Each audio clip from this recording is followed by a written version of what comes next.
एक ऐसी अमराई जहां कभी राखियों की मिठास गूंजती थी, बच्चों की हंसी झूलों के साथ उड़ती थी। लेकिन एक दिन वही अमराई अंग्रेजी हुकूमत के अत्याचार की गवाह बन गई। जब मासूम बच्चों के होंठों पर झंडा ऊंचा रहे हमारा ऊंचा, तब सत्ता डर गई और बरस पड़ी लाठियां। देशभक्ति, बलिदान और जागृति की यह हृदयस्पर्शी कहानी लिखी है सुभद्रा कुमारी चौहान ने। तो आइए सुनते हैं भावनाओं और देश प्रेम से भरी कहानी अमराई। उस अमराई में सावन के लगते ही झूला पड़ जाता और विजयादशमी तक पड़ा रहता। शाम सुबह तो बालक बालिकाएं और रात में अधिकतर युवतियां उस झूले की शोभा बढ़ाती। यह उन दिनों की बात है जब सत्याग्रह आंदोलन अपने पूर्ण विकास पर था। सारे भारतवर्ष में सम्राज्ञी धधक रही थी। दमन का चक्र अपने पूर्ण वेग से चल रहा था। अखबारों में लाठीचार्ज, गोलीकांड, गिरफ्तारी और सजा की धूम के अतिरिक्त और कुछ रहता ही न था। इस गांव में भी सरकार के दमन का चक्र चल चुका था। कांग्रेस के सभापति और मंत्री पकड़कर जेल में बंद कर दिए गए थे। इस दिन राखी थी। बहनें अपने भाइयों को सदा इस अमराई में ही राखी बांधा करती थी। यहाँ सब लोग एकत्रित होकर त्योहार मनाया करते थे।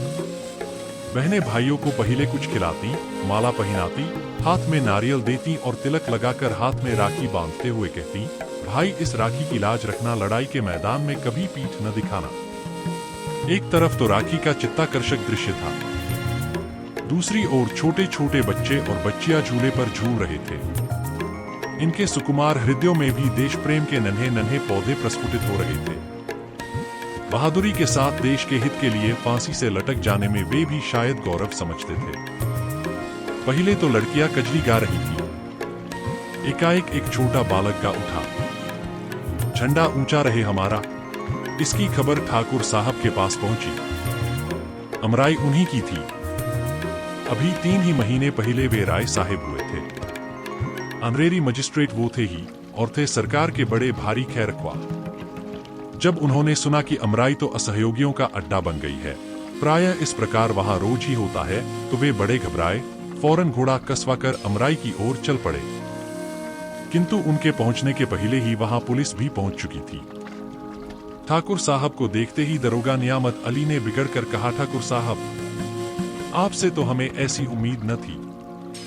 मालूम होता है कि आप भी उन्हीं में से हैं। यह सब आपकी ही तबीयत से हो रहा है, लेकिन इससे अमन में खलल पड़ने का खतरा है। आप 5 मिनट के अंदर ही यह सब मजमा यहां से हटवा दीजिए, वरना हमें मजबूर दोकर लाठियां चलवानी पड़ेंगी। ठाकुर साहब ने नम्रता से कहा, दरोगा जी जरा सब्र रखिए, मैं अभी यहां से सबको हटवाए देता हूं। आपको लाठियां चलवाने की नौबत ही क्यों आएगी? नियामत अली का पारा 110 पर तो था ही, बोले फिर भी मैं आपको पहले से आगाह कर देना चाहता हूं कि ज्यादा से ज्यादा 10 मिनट लगे, नहीं तो मुझे मजबूरन लाठियां चलवानी ही पड़ेंगी। ठाकुर साहब ने घोड़े से उतरकर अमराई में पैर रखा ही था कि उनका 7 साल का नाती विजय हाथ में लकड़ी की तलवार लिए हुए आकर सामने खड़ा हो गया। ठाकुर साहब को संबोधन करके बोला, दादा देखो मेरे पास भी तलवार है, मैं भी बहादुर बनूंगा। इतने ही में उसकी बड़ी बहन कांति, जिसकी उम्र करीब 9 साल की थी, धानी रंग की साड़ी पहने आकर ठाकुर साहब से बोली, दादा ये विजय लकड़ी की तलवार लेकर बड़े बहादुर बनने चले हैं। मैं तो दादा स्वराज का काम करूंगी और चरखा चला चला कर देश को आजाद कर दूंगी। फिर दादा बतलाओ, मैं बहादुर बनूंगी कि ये लकड़ी की तलवार वाले? विजय की तलवार का पहला वार कांति पर ही हुआ। उसने कांति की ओर गुस्से से देखते हुए कहा, देख लेना किसी दिन फांसी पर न लटक जाऊं तो कहना। लकड़ी की तलवार है तो क्या हुआ, मारा कि नहीं तुम्हें? बच्चों की इन बातों में ठाकुर साहब क्षण भर के लिए अपने आप को भूल से गए। उधर 10 मिनट से 11 होते ही दरोगा नियामत अली ने अपने जवानों को लाठियां चलाने का हुक्म दे ही तो दिया। देखते ही देखते अमराई में लाठियां बरसने लगी। आज अमराई में ठाकुर साहब के भी घर की स्त्रियां और बच्चे थे, और गांव के भी प्रायः सभी घरों की स्त्रियां, बच्चे और युवक त्योहार मनाने आए थे। उनकी थालियां राखी, नारियल, केशर, रोली, चंदन और फूल मालाओं से सजी हुई रखी थी। किंतु कुछ ही देर बाद जिन थालियों में रोली और चंदन था, खून से भर गई। जब पुलिस मजमे को तितर-बितर करके चली गई तो देखा गया कि घायलों की संख्या करीब 30 की थी, जिनमें अधिकतर बच्चे, कुछ स्त्रियां और 8-7 युवक थे। विजय को सबसे ज्यादा चोट आई थी। चोट तो कांति को भी थी, किंतु विजय से कम। ठाकुर साहब का तो परिवार का परिवार ही घायल था। घायलों को उनके घरों में पहुंचाया गया और अमराई में पुलिस का पहरा बैठ गया। विजय की चोट गहरी थी, दशा बिगड़ती जा रही थी। जिस समय वह अपने जीवन की अंतिम घड़ियां गिन रहा था, उसी समय कोर्ट से ठाकुर साहब के लिए समन आया। उन्हें कोर्ट में यह पूछने के लिए बुलाया गया था कि उनका आम का बगीचा असहयोगियों का अड्डा कैसे और किसके हुक्म से बनाया गया। ठाकुर साहब भी आंद्रेरी मजिस्ट्रेटी का इस्तीफा, राय साहिबी का त्याग पत्र जेब में लिए हुए कोर्ट पहुंचे। उनका बयान इस प्रकार था: मेरा बगीचा असहयोगियों का अड्डा कभी नहीं रहा है, क्योंकि मैं अभी तक सरकार का बड़ा भारी खैर ख्वाह रहा हूं। मुझे सरकार की नीति पर विश्वास था और अपने घर में बैठा हुआ मैं अखबारी दुनिया का विश्वास कम करता था।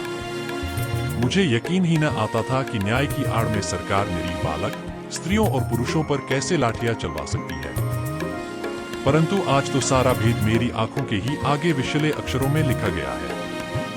मेरा तो यह विश्वास हो गया है कि इस शासन विधान में जो प्रजा के हितकर नहीं है, अवश्य परिवर्तन होना चाहिए। हर एक हिंदुस्तानी का धर्म है कि वह शासन सुधार के काम में पूरा सहयोग दे। मैं भी अपना धर्म पालन करने के लिए विवश हूं और यह मेरी राय साहिबी और आंद्रेरी मजिस्ट्रेटी का त्यागपत्र है। ठाकुर साहब तुरंत कोर्ट से बाहर हो गए। दूसरे हो दिन से उस अमराई में रोज ही कुछ आदमी राष्ट्रीय गाने गाते हुए गिरफ्तार होते और 60 साल के बूढ़े ठाकुर साहब को सरकार के इतने दिन की खैर ख्वाही के पुरस्कार स्वरूप 6 महीने की सख्त सजा और 500 का जुर्माना हुआ। जुर्माने में उनकी अमराई नीलाम कर ली गई। जहां हर साल बरसात में बच्चे झूला झूलते थे, वहीं पर पुलिस के जवानों के रहने के लिए पुलिस चौकी बनने लगी। तो दोस्तों, अमराई केवल एक बगीचे की कहानी नहीं, बल्कि उस जागती हुई चेतना की कहानी है जिसने पूरे देश को आजादी की राह दिखाई।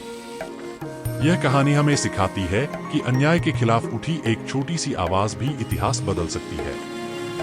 अगर आपको यह कहानी पसंद आई हो तो वीडियो को लाइक करें, चैनल को सब्सक्राइब करें और ऐसी ही प्रेरणादायक हिंदी कहानियों के लिए हमारे साथ जुड़े रहें। जय हिंद।